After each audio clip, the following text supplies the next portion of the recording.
Quezon City has raised the red alert status for COVID-19 after a rise in cases. Data from the city's epidemiology unit showed that COVID-19 cases in QC more than doubled earlier this month from weeks before. The positivity rate in the city is also at 14%, way above the 5% threshold set by the World Health Organization. The city government says it won't be mandating face masks, but they are advising the public to follow minimum health standards. Maganda nasa open area, no? Yung wala dun sa enclosed na area. May dapat ma-proper yung ventilation, no? Nakabukas yung mga pinto, pintana. Tapos yung mga pupunta sa may party na to, dapat wala silang mga symptoms, no? So magsabahay ka na lang muna. Huwag ka na makipag-party pagka ikaw ay may mga symptoms. There's also a slight uptick in cases nationwide, which is being attributed to increased social gatherings and increased mobility this holiday season.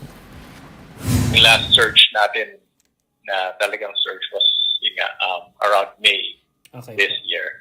At yun nga, mga social gatherings, mga events, parties, sa malls, maraming tao.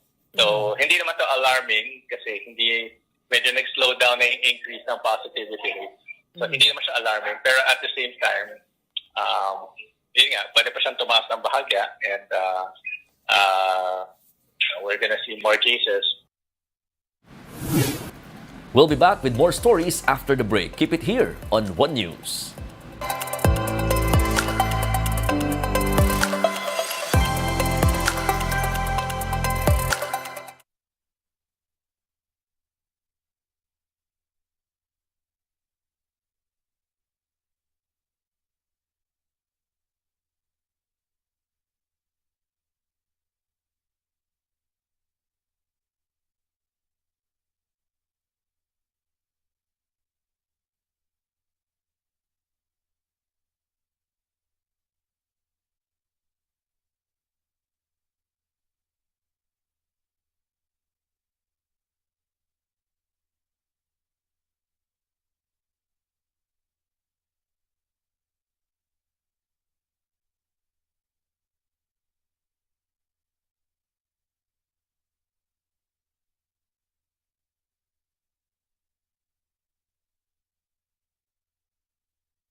Can revisit charter change in 2024 to amend restrictive economic provisions in the 1987 Constitution.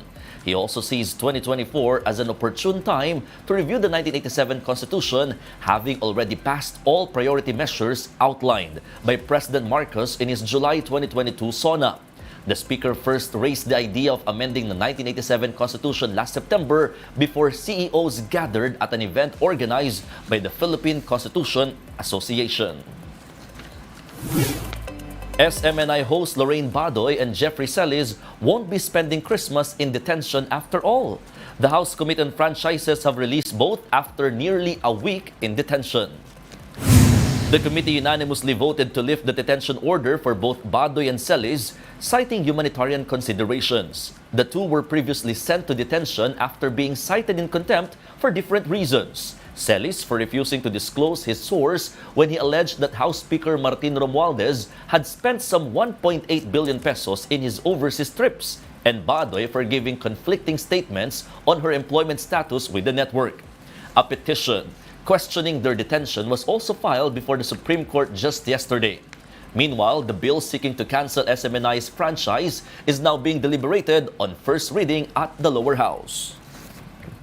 Sinabi naman po nila verbally sa akin na alam naman daw nila may pagkukulang sila. Kaya as far as I'm concerned, they're also both remorseful. No? Alam po ninyo, for humanitarian reasons, hindi mo kailangan yan ay magkaroon pa ng humingi ng sorry o anuman. Kami na ho mismo ang nag-decide na sila ay pakawalan pareho. Let's now take a quick look at other stories we're watching.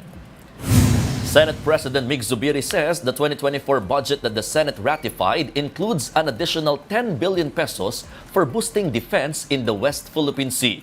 Zubiri adds that Congress has realigned portions of next year's budget to concerned agencies.